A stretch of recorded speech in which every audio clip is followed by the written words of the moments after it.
Neighborhood that point to mindfulness in the use of natural resources. Answer number 4. That point to mindfulness. क्या ऐसा कुछ होता है कि तुम्हारे आसपास किसी नेचुरल रिसोर्स की, सूर्य की या पीपल की पूजा होती हो, या छठ की पूजा होती हो, या किसी नदी की पूजा होती हो? ऐसा कभी होता है विनीत तुम्हारे आसपास? होता है। तो यही कल्चरल प्रैक्टिस है। India since long is using this cultural practice to worship sun. कभी कभी चांद की भी पूजा की जाती है इंडिया में, और रिवर की तो होती ही है। तो इस चीज को इवन भी पूर्णिमा की रात की होती है। और एनिमल्स, इवन काऊ की भी पूजा की जाती है। ऐसा होता है। सो वही हमको लिखना है। Yes, in our home and neighbourhood. ठीक है doctor ji, in our home and neighbourhood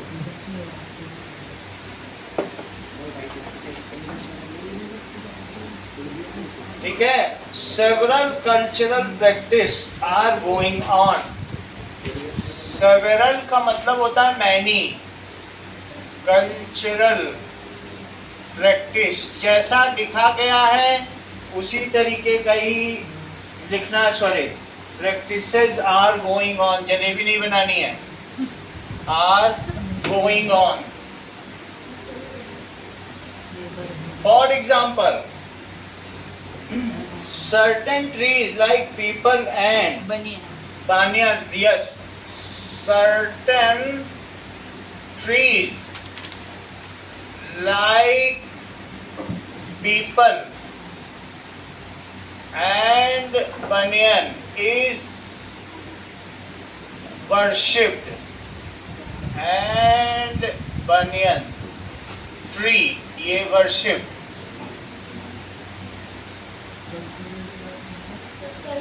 That is cultural practices.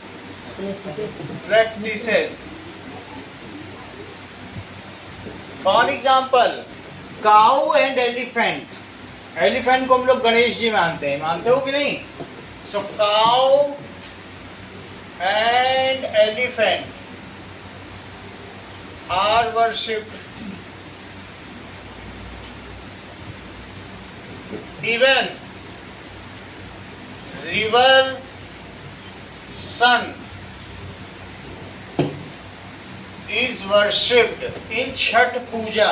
बहुत सारी ऐसी पूजा होती हैं, ठीक है, and other festival is worshipped in Chhath पूजा।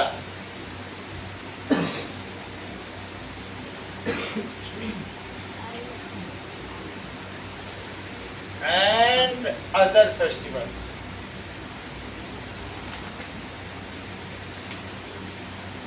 इस तरीके से हम इनकी पूजा करते हैं। We worship nature and we care for it. In Indian culture, we worship nature and we care for it.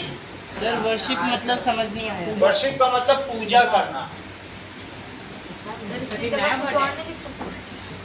We worship ये सबसे ज्यादा सेक्रेड है। किसी चीज की पूजा करना, उसके साथ नमस्कार करना, उसके सामने झुक जाना। केयर होता है लेकिन केयर हल्का वर्ड है, और वर्शिप का मतलब झुकी जाना, पूजा ही। सूर्य को भगवान मान लेना, और जिसको तुम भगवान मानते हो क्या उसकी पूजा करते हो? दूसरे देशों में नहीं मानते, बट हमारे यहाँ मानते हैं। इवन उसके लिए 2.5 दिन का व्रत रखा जाता है। जो जीने मरने की बात होती है तब भी ऐसा लोग, दूसरे देश के लोग सोचते हैं यहाँ ये कैसे हो जाता है, but we care for nature. So in Indian culture we care for nature and worship them as lord. कैसे वर्शिप करते हैं बोलो? them as Lord, लॉर्ड्स की तरह करते हैं, ठीक है। We protect our natural resources, हम क्या इस तरीके से सीखते हैं, वी प्रोटेक्ट, हम ये कहते हैं गंगा माँ को गंदा मत करो, ये नहीं कहते हैं कि गंगा रिवर को गंदी मत करो, बोलो बात समझ में आई राजा। We protect our natural resources. अगला देखिए, what are some consideration to keep in mind in protection of goods of our current use? हमारा जो, हाँ बोलो, किसकी, छठ की गलत है, स्पेलिंग बताओ, छठ पर यही होगा। चल अगला देखो, कहा गया है कि हमें क्या माइंड में रखना चाहिए in the production of goods, जो during production of goods, production of goods, और ये कहाँ पे होता है गुड्स का प्रोडक्शन, इन फैक्ट्री, ठीक है। पहली चीज, we should produce less wastage, wastage क्या ज़्यादा निकालना चाहिए किसी प्रोडक्शन में, बहुत कचरा निकल गया, बहुत कुछ, ऐसा नहीं। वी शुड प्रोड्यूस, और कुछ लोग तो ऐसा करते हैं, less wastage and dispose them of, आगे देखो, डिस्पोज देम ऑफ प्रॉपरली। क्या तुम्हारे फैक्ट्री से जो केमिकल का पानी उसको जमीन के अंदर बोरिंग करके डाल देना ठीक है, जमीन के अंदर सारा पानी जहरीला बना दो, जिससे कोई पिए तो उसको स्किन कैंसर हो जाए, कुछ हो जाए, उसको क्या करना चाहिए, that is the drainage water of factory should be treated before draining it into near by water resources. वो नदी में जाके मिलेगा, लेकिन उसको उसके पहले उसका ट्रीटमेंट होना चाहिए। तो वो the chemical water of factory should be treated properly before draining it into river. Chemical water, नहीं तो नुकसान होगा सर, उसे प्रोसेस करना चाहिए। हाँ, शुड बी प्रोसेस्ड, प्रोसेस्ड या ट्रीटेड बिफोर ड्रेनिंग, का मतलब जैसे घर में ड्रेनेज होता है ना, तो वैसे ही before draining it into river.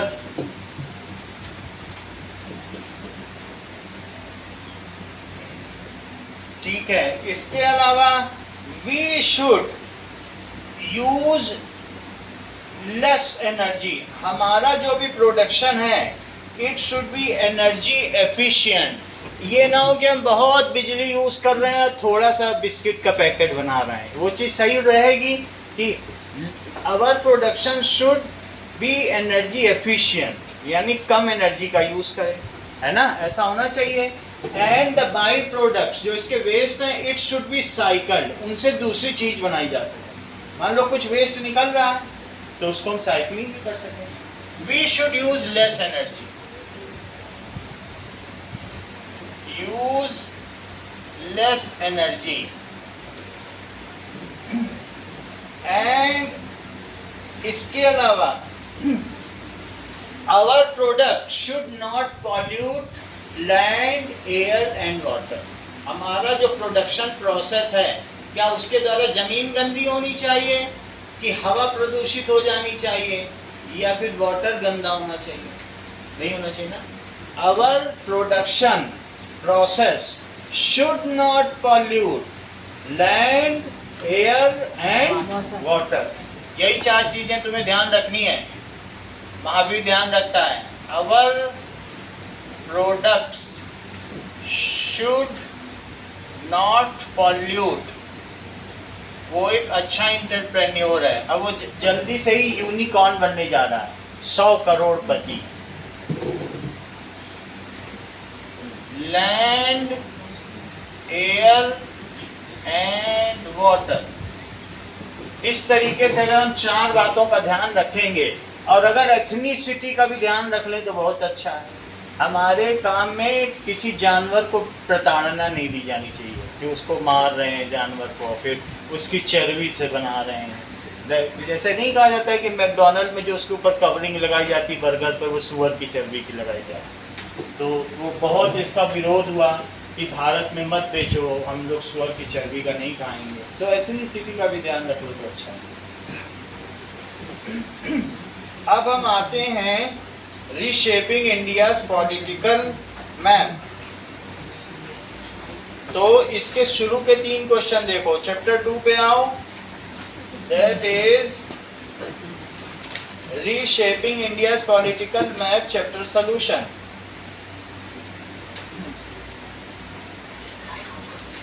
देखिए नाउ चैप्टर 2,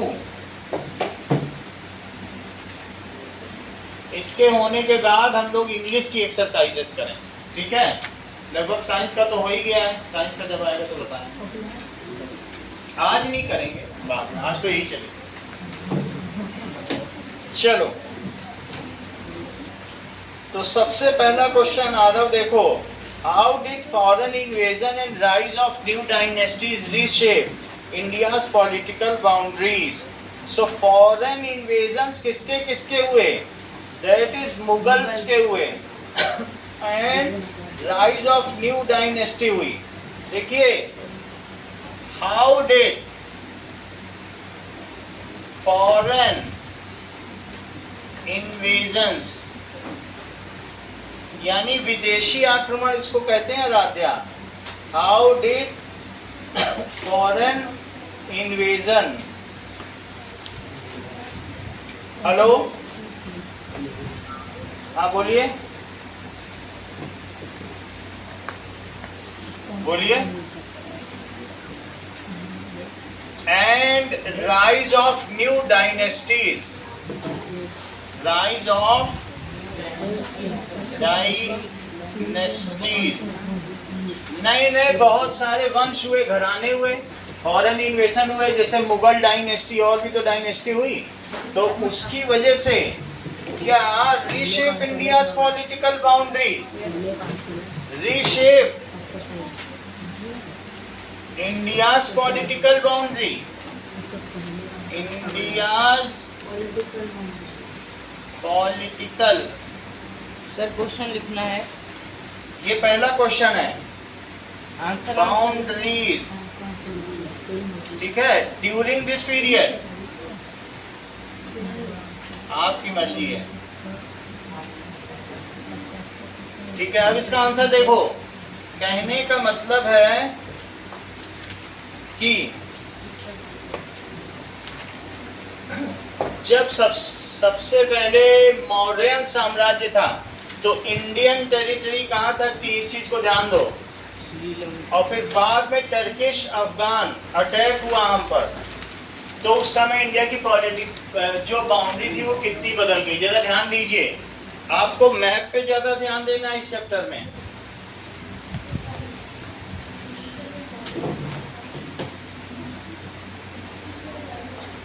देखिए, India's territory in Mauryan empire, देख लो, हिंदू कुश पर्वत से बंगाल तक थी और कर्नाटक तक थी। कहाँ तक थी? ये बृहत्तर भारत है। कर्नाटक लास्ट का थोड़ा सा पोर्शन छोड़ दो जहाँ, और लास्ट में आप ये देखिए कि ये सब उनके अंडर में आ रहा है, बस थोड़ा सा बचा। ये पूरा मौर्यंस था, नंदवंश, चंद्रगुप्त मौर्य, फिर उसके बाद कौन हुआ, सम्राट अशोक। इन सब लोगों ने पूरे भारत पे राज्य किया। अफगानिस्तान भी हमारे अंदर में। विजयनगर एम्पायर तो नीचे कहीं यहाँ पे है, वो सब भी जीत लिया था। उस समय विजयनगर एम्पायर नहीं था, यहाँ होता विजयनगर एम्पायर, वो सब इन्हीं के अंडर में था। उस समय राजा कृष्णदेव राय नहीं थे। ये 500 BC की बात है, बिफोर क्रिश्चियन ईरा या बिफोर कॉमन ईरा, ठीक है। हमें कहना का मतलब है कि इस समय बोलो, इस बाउंड्री से किसने अटैक किया? टर्किश और अफगान ने। उधर से किसने आक्रमण किया? अफगानिस्तानियों ने और तुर्कों ने। टर्की जानते हो, आज भी टर्की है, तो वही चीज है। तो इन लोगों ने हमारे ऊपर किसने किसने आक्रमण किया? हूणों ने आक्रमण किया, कुषाण ने आक्रमण किया।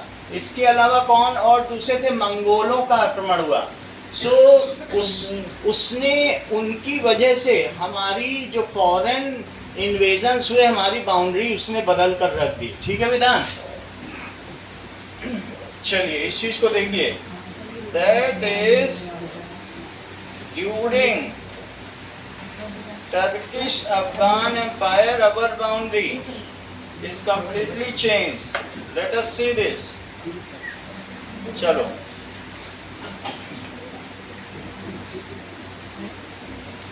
देखिए, हम बात कर रहे हैं from 11th century to 17th century। कौन कौन से लोगों ने आक्रमण किया बताओ? Century, that is Turkish empire, Afghan empire, ठीक है, मंगोल्स। और किसने आक्रमण किया था? मंगोल्स, मुगल्स। और कौन कौन थे Divya? Mughals and European. European का भी तो रहा। And European invasion. यूरोप की जब बात करोगे तो उसमें स्पेन आएगा, फ्रांस आएगा, इंग्लैंड आएगा। या इन सबको जानते हो? डच। कौन से 4 देश हैं बताओ? अभी मैप से बताऊंगा कौन कौन से हैं। Spain, France, British, Britain and Dutch. इन सभी लोगों ने आक्रमण किया। It has reshaped Indian boundary, has reshaped. इसकी वजह से हिमांशी क्या हुआ? भारत की जो बाउंड्रीज थी वो बदल कर रख दी। इतना भारत बड़ा रह गया। रिशेप्ड इंडियन बाउंड्री। सो ये कैसे हो गया? दैट इज, अब जरा देखो, बिफोर दिस, अब यहां पर क्या हुआ? अवर इंडियन रूलर कैसे थे? Indian rulers do not have unity. वो आपस में लड़ते रहते थे। क्या लड़ते ही रहते थे? बड़े बड़े राजपूत राजा थे, वो सब आपस में क्या करते थे? लड़ते रहते थे। तो विदेशी आक्रमण वालों से वो मिलके अपने ही लोगों को हरवा रहे थे। अवन इंडियन रूलर्स, चाहे हैं किसके? ब्रिटेन एंड डच, नीदरलैंड के लोग, उनको डच कहते हैं। Indian rulers are not united. They were fighting with each other, with each other।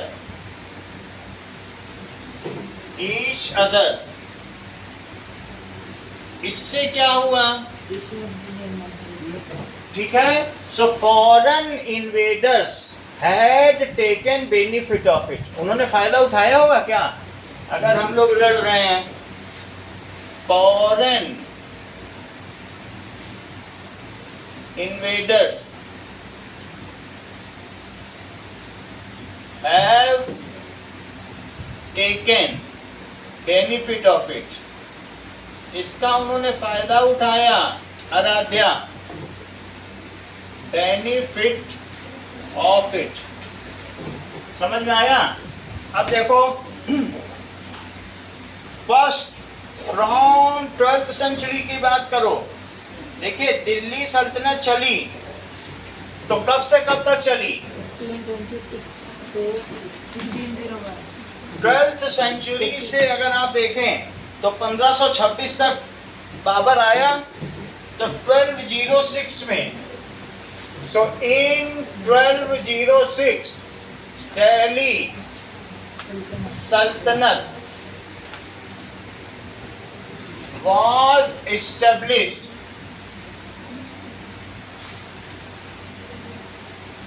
ठीक है, और इसमें कौन कौन सी डायनेस्टी आई? पृथ्वीराज चौहान को किसने हराया बताओ? Mohammad Ghori. So Mohammad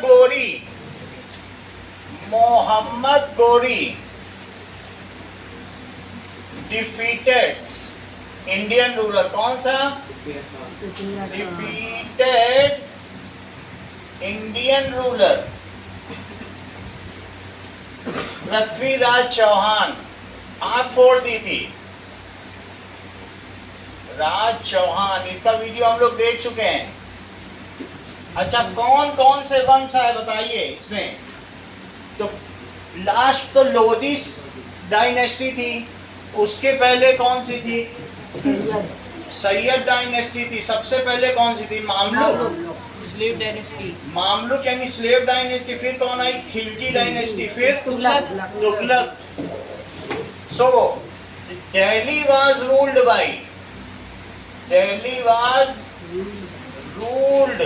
bye Mamluk. Mamluk का क्या मतलब होता है? Slave dynasty. खिलजी डायनेस्टी, फिर तुगलक, सैयद डायनेस्टी, और फिर किसके बाद? सैयद की स्पेलिंग बताओ। यही स्पेलिंग है क्या? एंड लास्ट में कौन किसके द्वारा? लोधी डायनेस्टी। ठीक है, they ruled Delhi up to 1526।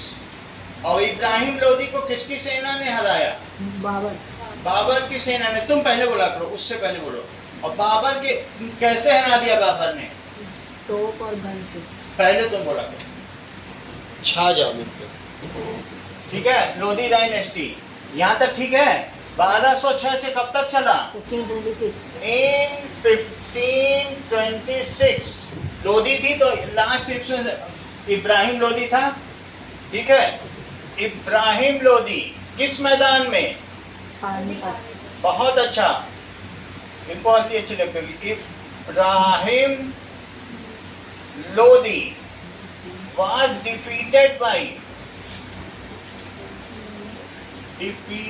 Panipat का प्रथम युद्ध 1526। बाई बाबर। ठीक है, इन पानीपत हरियाणा में है। Panipat first one. Now Mughal dynasty was established at Delhi. तो कौन सी डायनेस्टी आ गई? Mughal. Now Mughal dynasty was established. It was ruled by successor. किसने शासन किया? बाबर। Ruled by बाबर, हुमायूं, औरंगजेब और औरंगजेब। उसी क्रम में बताओ, बाबर, हुमायूं, जहांगीर। इसका भी लड़का नहीं आएगा 13 साल का? अकबर। और अकबर के बाद कौन आएगा? अकबर के बेटे का वैसे सलीम था, जो अनारकली को प्यार करता था, फिर अनारकली को चुनवा दिया गया था। मुगले आजम पिक्चर देखी होगी, मैंने दिखाई भी थी। तो जहांगीर की मृत्यु कैसे हुई? लाइब्रेरी की सीढ़ियों से गिर के हुई। जहांगीर का बेटा कौन था? हिमालय की हुमायूं की हुई थी। हाँ, उसकी गन से हो गई थी। ये बात सही है। और शाहजहां, और उसके बाद औरंगजेब एंड द फॉलोअर्स और इसके आगे वीक सक्सेसर थे। यहाँ तक बहुत अच्छा शासन चला। अभी मैं औरंगजेब का टेरिटरी दिखाऊंगा, देखना। सर औरंगजेब ने शाहजहां को जेल में डाल दिया। हाँ, और तीनों भाइयों को मरवा दिया था। एक और का एक को एक का भगाया गला था। काट के पूरे शहर में घुमा के अपने पापा को गिफ्ट दे दिया। हाँ, and other weak successors, weak sir ने बताया था दादा। सक्सेसर्स। यहाँ तक की बात हो गई।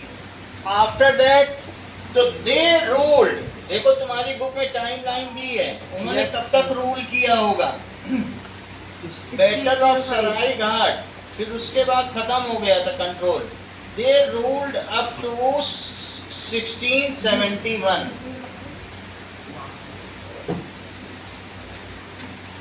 अप टू, आप 1671 लिख दो या एंड ऑफ 17th सेंचुरी, क्योंकि फिर आगे ये बहादुर शाह जफर ये नाम मात्र के रूलर रह गए थे, बस इनके पास दिल्ली का किला था। अप टू 17th सेंचुरी लिख दो, क्योंकि 1671 तो 17th सेंचुरी हुई। अप टू 17th सेंचुरी, ठीक है। Then Britishers invaded and East India Company had taken total control of India. They ruled for 200 years. Then Britishers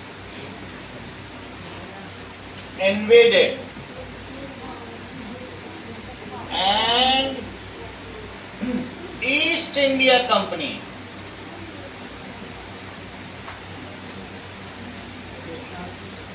had taken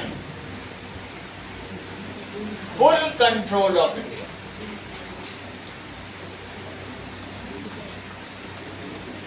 They ruled for 200 years. Sir Babur किस देश से आए थे?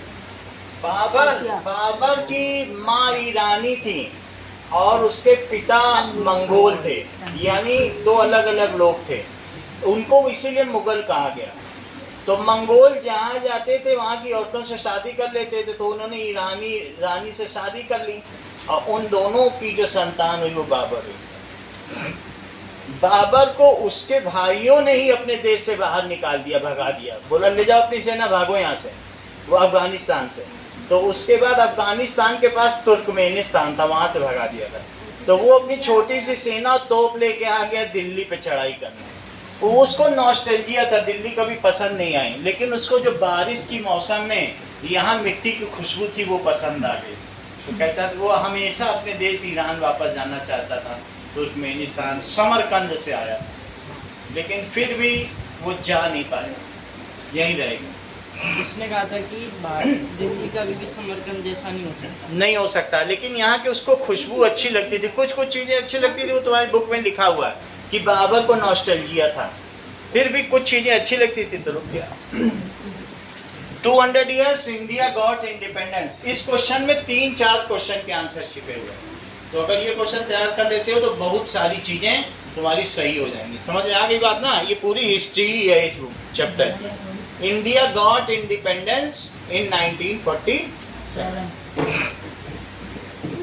India got independence तो समझ नहीं। इन 1947। अंग्रेज बहुत चालाक थे। 1943 में उन्होंने बर्मा को अलग कर दिया, म्यांमार। इसके बाद 1945 में अफगानिस्तान को अलग कर दिया। अभी तुमको दिखाया ना पूरी बाउंड्री, वो भारत के टुकड़े करना चाहते थे। म्यांमार अलग, नेपाल अलग, भूटान अलग, अफगानिस्तान अलग, और जाते जाते पाकिस्तान और बांग्लादेश अलग। वो चाहते थे भारत के बहुत सारे टुकड़े करने, लेकिन जाते जाते वो बोले India is not a country, it is a रियासत ऑफ 647 स्मॉल ग्रुप्स। लेकिन सरदार पटेल ने कहा ऐसे कैसे रियासत है, उन्होंने सबको जाके धमका धमका के एक इंडिया बना दिया। ये बिल्कुल मजाक बात थी क्या कि 647 राजाओं को, कईयों को डरा के, कईयों को ठोक ठाक के, मार मुँह के करा, अब पूरा वो भारत को एक बना दिया पटेल। तो ऐसे अफगानिस्तान को अलग किया, सबको चालाकी से अलग किया। वर्मा को अलग कर दिया, म्यांमार को, अफगानिस्तान को, पाकिस्तान, छोटा भारत बना दिया। और जवाहरलाल नेहरू उनसे भी बड़े कलाकार। नेपाल कह रहा कि हमको ज्वाइन करा दो, कह रहे जाओ, तुमको नहीं करते ज्वाइन। ऐसे अफगानिस्तान बोला, अभी बलूचिस्तान उस समय हाथ जोड़ रहा था, oh no I will can not join. लोग हाथ जोड़ रहे थे कि हम एक हो जाएं। नेहरू ऐसे कलाकार आदमी ज्वाइन ही नहीं किया।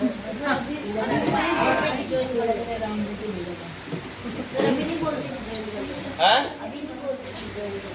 अब नहीं कहते, एक बार अलग हो गया, उसी समय ताजा ताजा था तो लोग कह रहे थे, फिर अलग हो जाता है ना कल्चर, तो टूटने के सब बात कह रहे थे। और वीटो पावर मिल रही थी यूएन में, उन्होंने कहा नहीं हमें नहीं चाहिए, जाते जाओ। 13 राउंड लेके भेजा था लड़ने।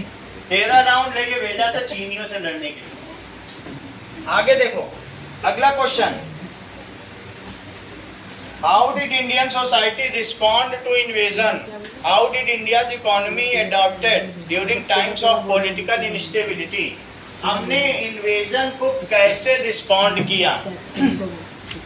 How did Indian society respond to invasion? इस चीज को देखो अंकन, क्या हम लोगों ने इन्वेडर्स का स्वागत किया कि उनका विरोध किया? So how did Indian society respond to invasion?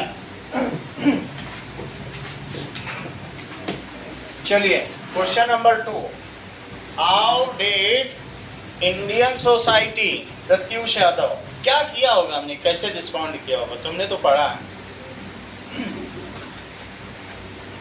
तो जस्ट एक नजर मारो।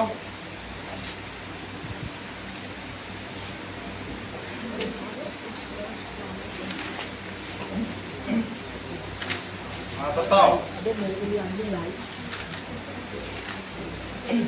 How did Indian society respond to invasion? Sorry तुम मत बताओ, उसको सीखने दो भी, तुम बस इंग्लिश मत ट्राई करो, यही सीखेगा ना तब तो बढ़ेगा तुम्हारा। हाँ बोलो। Strong resistance.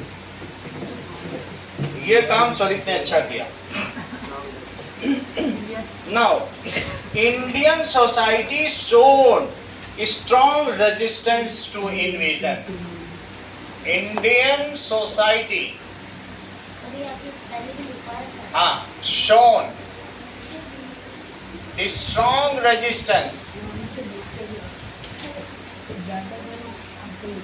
देखो ये इसलिए 2 बार कर रहे हैं, आप लोगों को तो तैयार है ही है, लेकिन फिर स्वरित भी तो टॉप कर जाएगा। अब ये दूसरी बार स्वरित के लिए, मयंक के लिए, ये लोग टॉपर बन जाएंगे। They showed strong resistance to invasions। फिर ये जब फेमस होंगे तो कितना अच्छा लगेगा।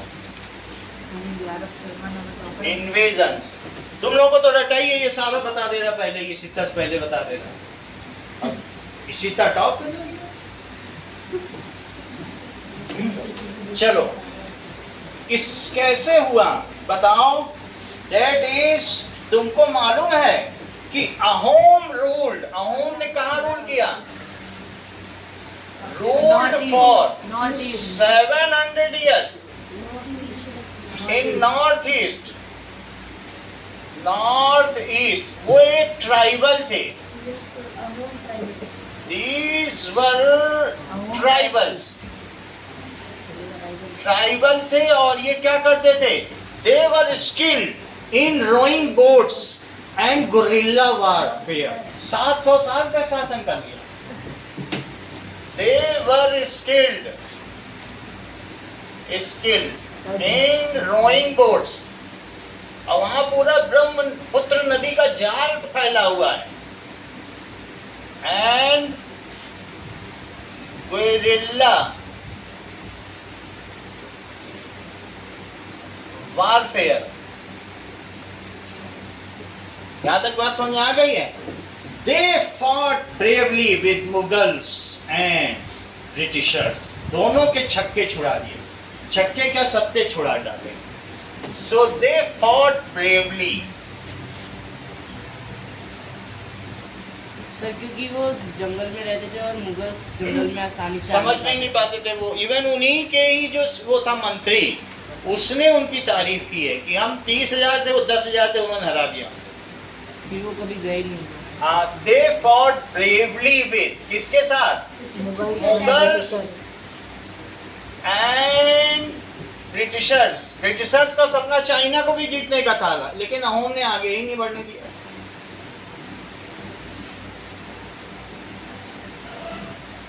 ये चीज है। और दूसरी तरफ विजयनगर अंपायर ने 324 साल शासन। On other hand present day Karnataka, जिसको विजयनगर अंपायर थे, कर्नाटका में था ना। Other hand Vijayanagar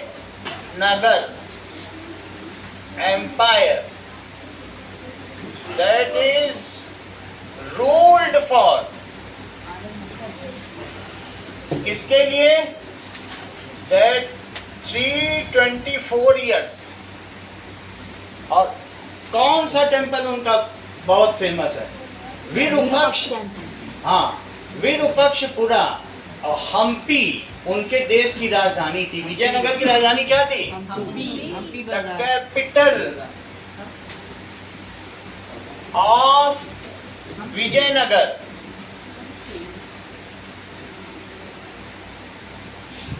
was Hampi।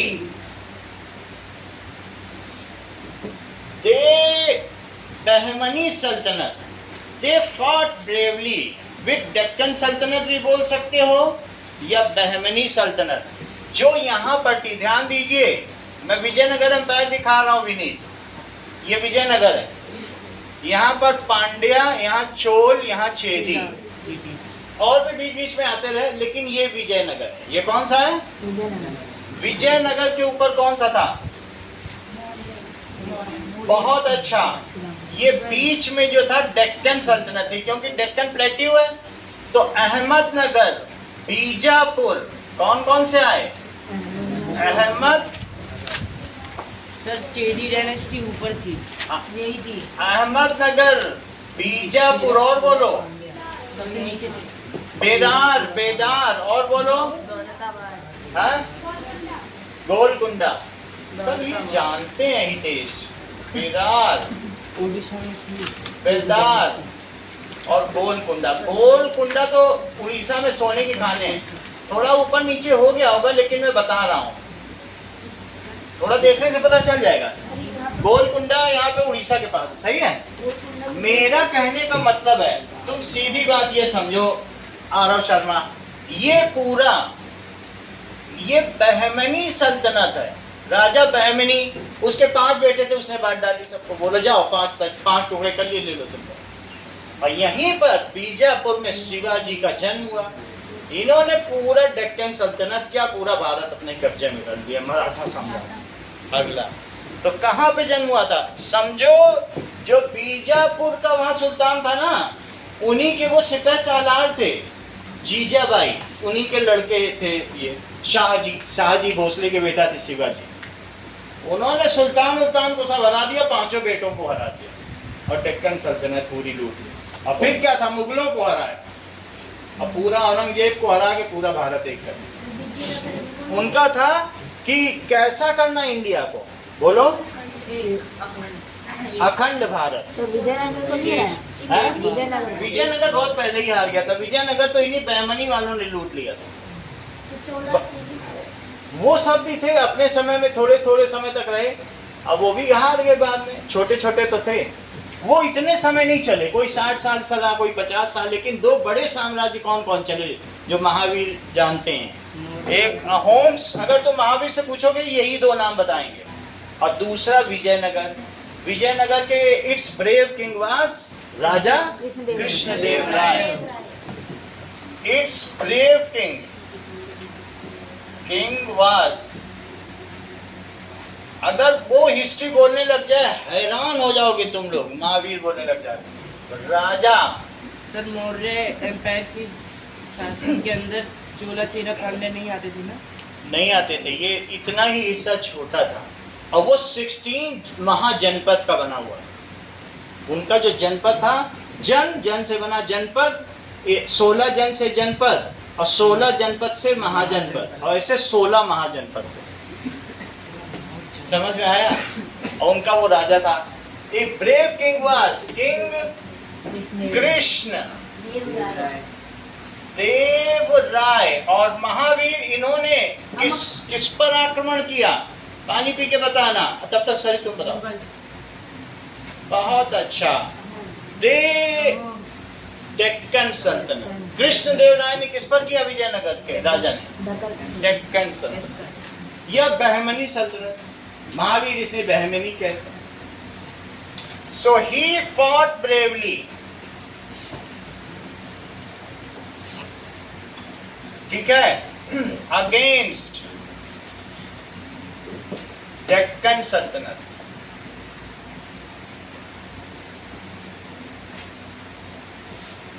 यहां तक समझ में आ गया? इसके अलावा हमारे देश में और भी बहुत सारे एम्पायर हुए हैं। कौन कौन से हुए जिन्होंने रेजिस्टेंस दिया है? जरा बताओ। जैसे जगह जगह आप देख लीजिए तो इसमें दिखाया गया है। एक तो दिल्ली सल्तनत को ईस्टर्न गंगा किंगडम, और दूसरा कौन सा है? होयसाला डायनेस्टी। तीसरा रानी दुर्गावती कहाँ की थी? जरा बताओ। गरहा किंगडम। तो इन सब ने भी अपने अपने समय में खूब काम किया है, खूब लोगों को हराया है। तो इन सभी का आपके में चित्र बना हुआ है, देख लो। रानी दुर्गावती गरहा किंगडम की थी। ओके, तो अदर कौन कौन से थे? और महाराजा रणजीत सिंह किसमें के थे? Other kingdom.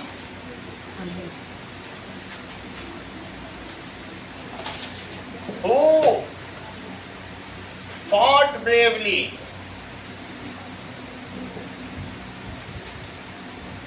अब ठीक है, with invaders are eastern Ganga kingdom. Narasimha Dev Rai को जानते हो? Eastern Ganga kingdom, kingdom. इसके अलावा Garha kingdom, Hoysala dynasty, Rajputana dynasty,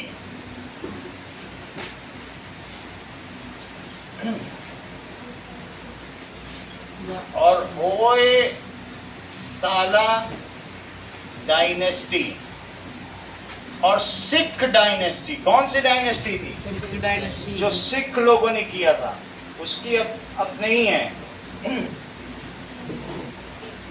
Sikh dynasty. इन लोगों ने क्या किया? Eastern Ganga kingdom, who fought bravely are these, ये सभी थे। समझ में आ गई बात? इन सभी लोगों ने, पूरे 5 डायनेस्टी हैं, पांचों डायनेस्टी हैं, नाम बताओ। देख क्या रहे था?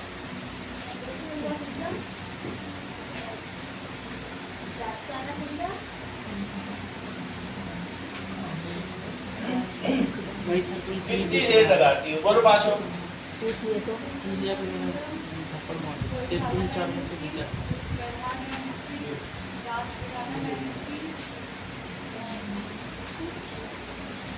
सिख डायनेस्टी, पांचों के नाम बताओ। Eastern Ganga kingdom, Garha kingdom, Sikh empire, Rajputana empire और होयसाला। होयसाला एम्पायर। यहाँ तक बात हो गई। इन सभी लोगों ने किया। इसके अलावा 2 मेन कौन कौन से और थे जिन्होंने रेजिस्टेंस दिया? दैट वर, एक तो अहोम थे और दूसरा कौन था? विजयनगर। विजयनगर। अहोम ने कितने साल शासन किया देश अपनी जगह पे? और इसने विजयनगर एम्पायर ने, विजयनगर एम्पायर की राजधानी कौन सी थी? हम्पी। बोलो। हम्पी। हम्पी। दिल्ली सल्तनत के 5 कौन कौन से सुल्तान रहे? 5 डायनेस्टी बताओ दिल्ली सल्तनत की। हर डायनेस्टी पे 1 रुपए है। पूरी पांचों बता दो, 5 रुपए।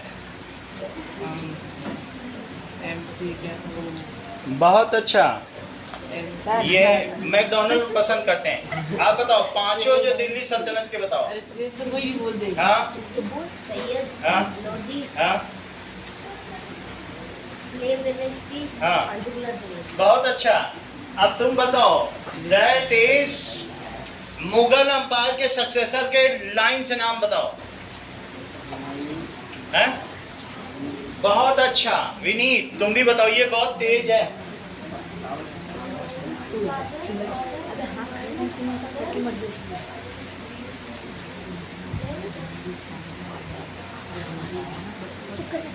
आप बताइए बेटा, प्रियांशु। अकबर नहीं, ऐसे नहीं करना। बहुत अच्छा। मुस्कुराहट में ही उत्तर छिपा। सारे बताओ मुगल के। हाँ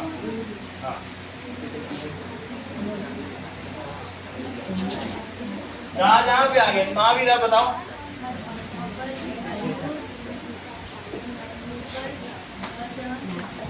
कोई बात नहीं, मैं मुगल के सभी के नाम बताओ सक्सेसर।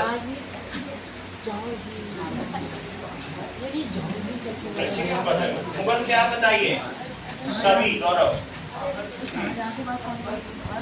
बाबर तुम तो बता ही नहीं रहे, उनका नाम बताओ। ये लोग क्यों नहीं बता रहे हैं? ऐसे लग रहा है जैसे पुनर्जन्म हुआ ही नहीं इनका।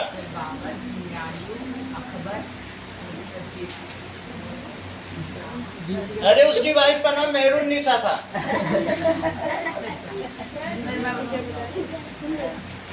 हाँ बताओ।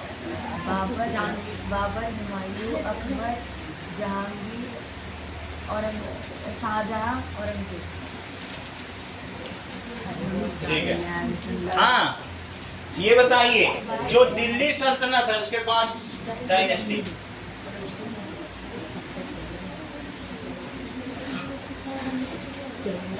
इतना काफी रहेगा, एक रुपये तुम जीत गई। हाँ, ये बताओ कौन कौन फॉरेन इन्वेडर्स ने इंडिया पे अटैक किया?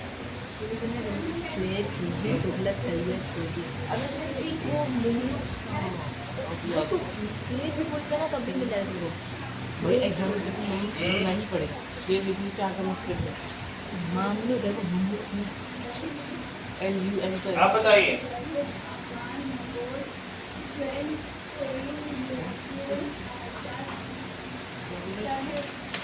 और एक और बताओ। मुगल भी बताएंगे। चल, बाकी तो सब बता दिए, तो मुगल नहीं था। अगला देखो कि हम लोगों ने रजिस्टेंस, सबसे अच्छा आंसर मयंक ने दिया। मयंक के उत्तर ने सबको हैरान कर दिया और शरीद को परेशान कर दिया। शरीद खुश हो रहा था कि अब ये इलाज के लिए मेरे पास आएगा।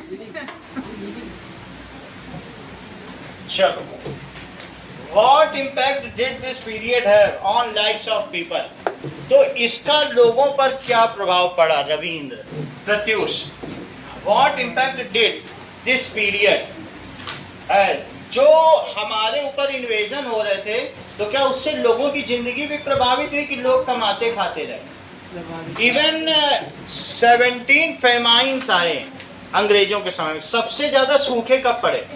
अंग्रेजों के समय में। अंग्रेजों के और मुगल के समय में कभी भी कोई परेशानी नहीं आई। लोग टैक्स देते थे। अंग्रेजों ने सारे कुएं अपने कब्जे में कर लिए थे। इवन पानी पे ही हक नहीं रहे लगा लोगों को, और नमक अपने कब्जे में कर लिया था। और इसके अलावा वो जो चाहते थे वो उगवाना चाहते थे। कहते थे इंडिगो उगाओ, ये उगाओ, उल्टे पुल्टे काम करवाते थे, सूखा ही सूखा पड़ता था। तो हाँ सर, जो इस चैप्टर में जो किंगडम्स है उन वो सिर्फ कैपिटल पे ही अटैक करते थे। जो गांव होते थे उन पे जो लोग रहते थे उनसे कुछ नहीं करते। जहाँ रिच होता था वो सब सिटी अर्बन एरिया से उन्हीं पे अटैक होते थे, उन्हें लूटपाट होती थी। तो मेन कैपिटल पे ही अटैक होता था। और मेन सारे बड़े बड़े मंदिर और सब कुछ जो थे वो कहाँ पे थे? कैपिटल में थे। जो मुगल्स थे वो हिंदू को और सिख को क्या मानते थे? इनफिडल्स। क्या मानते थे? इनफिडल्स का क्या मतलब होता है? कि काफिर। वो कहते थे कि जो इस्लाम को नहीं मानता उसको चिमटे से भी छूना पाप है, क्योंकि वो टॉयलेट के बराबर अपवित्र है, और उसको मार देने से तुमको सवाब मिलेगा, जन्नत। इसलिए उसको धोखे से मारना हो या सीधे मारना हो, जितना मार सकते हो मार दो। जामा मस्जिद की सीढ़ियों पे उसने सरस्वती देवी, लक्ष्मी देवी और विष्णु भगवान की मूर्तियां रखवा दी, जिससे लोग मुगल लोग पैर रख के ऊपर जा सके। अभी भी उसके नीचे। तो हिंदुओं की जो पवित्र मूर्तियां थी और इन्फिडल्स को एक अलग से जिजिया कर देना पड़ता था। जिजिया जब वो टैक्स। जिजिया टैक्स देते थे तो वो नंगे पैर चल के आते थे और उनको चप्पलों से सर पे मारा जाता। सर उन्हें झूठा वादा करा जाता था हाँ? कि तुम्हें हम लोग सेफ रखेंगे। हाँ, but it was very humiliating to pay the tax. However, Indians भी ऐसे कठोर थे, बहुत सारे तो बदल गए, लेकिन फिर भी ऐसे बहुत थे जो जिन्होंने अपना धर्म नहीं बदला। इवन गन्ने की मशीन में गुरु गोविंद सिंह और उनके सातवें गुरु को उन्होंने क्या किया, पिसवा दिया, किसी के बच्चों के शीश काट दिए, गुरुद्वारा शीशगंज में चुनवा भी दिया था बेटों को। तो सिख डायनेस्टी ऐसी थी, औरंगजेब ने ऐसे ऐसे उनको प्रताड़ना दी, लेकिन उन्होंने कहा नहीं, हम अपना धर्म नहीं छोड़ेंगे और हम हिंदुओं की रक्षा करेंगे। सिख धर्म बना ही इसलिए था कि हिंदुओं की रक्षा कर सके। समझ में आई बात कि नहीं? What was the impact of invasions in Indian common people on? हाँ मयंक बोलो, तुम हाथ उठा रहे हो। करेक्ट, जैसे कि मयंक ने कहा हाँ सर यही चीज चाहिए। अगर ये कॉन्फिडेंस आ गया जैसा मयंक में, तो उसने कहा हाँ सर, यानी इसका मतलब है कि हाँ, उसने अल्टीमेटली उसका आंसर ही दे दिया। और हम लोग कितना सोचते हैं, ये चीज बहुत जरूरी है। अगर तुम भी टॉपर बनना चाहते हो तो मयंक को लेस खिलाओ और टिप्स लो। लेस खिलाना पड़ेगा, ऐसे थोड़ी बताएगा। अगला देखो, व्हाट इम्पैक्ट। सो इस पीरियड में, दिस पीरियड गॉड दोनों चीजें लाया। हार्डशिप भी थी लोगों को, हार्डशिप भी थी, और क्या था, and growth.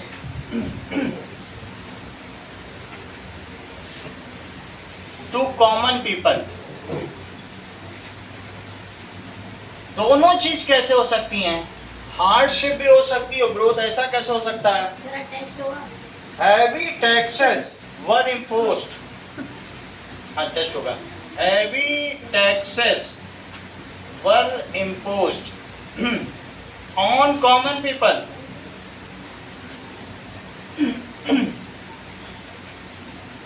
But the trade of India within Indian continent and across India continued. क्या भारत का व्यापार रुका? तब भी नहीं रुका। जब अंग्रेज आए थे तब भी तो उनके जहाज रुकते थे, सब सोना दे के जाते थे कि नहीं? जहांगीर रहे, मुगल रहे, लेकिन क्या ट्रेड रुका हमारा? हम तब भी सोने की चिड़िया थे। मैरीटाइम ट्रेड करते थे। Maritime trade, but trade with in Indian territory, with in Indian सब कॉन्टिनेंट। और जैसा हितेश ने बताया, एंड मैरीटाइम। मैरीटाइम का क्या मतलब होता है? Sea route trade, route trade with other country. क्या वो रुका? Country continued.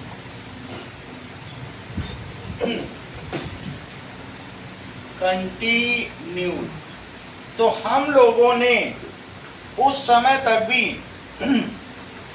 During it was also the peak of cultural Ira.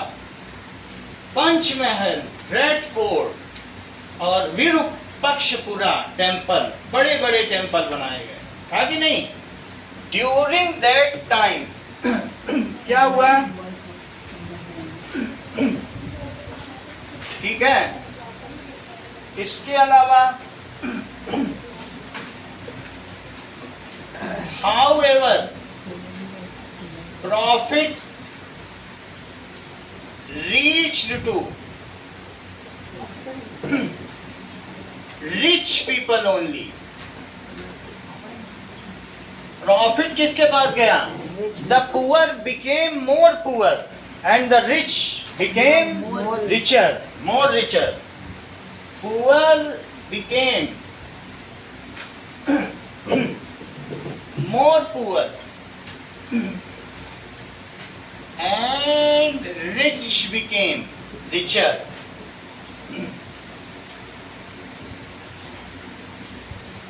At that time the cultural movement was also at peak. जैसे बहुत सारे मंदिर बनाए गए, so many archaeological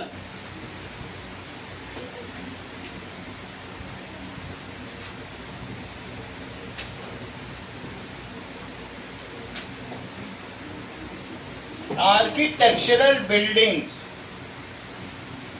like Taj Mahal, जो कि विश्व के 7 आश्चर्यों में से एक है, ताजमहल, पंचमहल, क्या तुम्हारी बुक में पंचमहल बना हुआ है? Yes, sir. And red fort, बुलंद दरवाजा,